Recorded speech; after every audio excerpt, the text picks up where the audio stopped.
Punitin. Huwag na huwag mong isiping may halaga ang papel mo bilang guro. Lagi mong tandaan ang katotohanan ito. Wala kang halaga. Isang kahibangan ng paniniwalang ang iyong propesyon ay marangal. Umaasa sa iyo ang bawat batang mag-aaral, higit ngayon sa bagong normal. Maniwala ka, ang tawag sa iyo ay teacher, waymaker, time changer, kaya sa bond paper, printer, computer, ikaw ay nalulunod.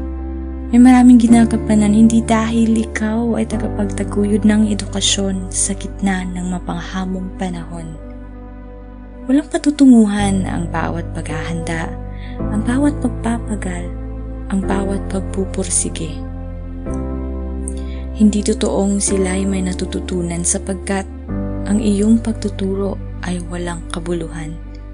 Kaya ka naging guro, hindi dahil ikaw ay tinawag upang ibahagi ang tinapay sa gutom na isip. Ang propesyong ito ay bigay ng Diyos. Huwag mong kalimutang wala ka lang choice. Isang pagkakamaling sabihin ikaw ay guro, magtutudlo. Teacher, huwag nang lokohin ang sarili. Tigilan na natin. Ito ang sinasabi ng kaharap ko sa salamin pero ngayon, ang maling kaisipan na ito'y babalik na rin. Dahil naintindihan ko na, mahalaga ang papel ko bilang guro sa bagong normal.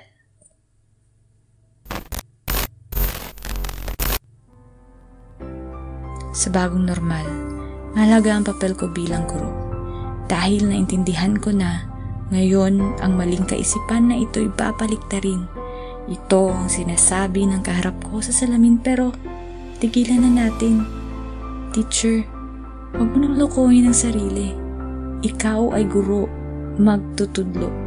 Isang pagkakamaling sabihin wala ka lang choice.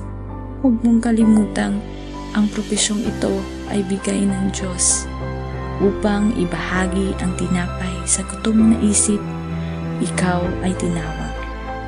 Kaya ka naging guro, hindi dahil ang iyong pagtuturo ay walang kabuluhan.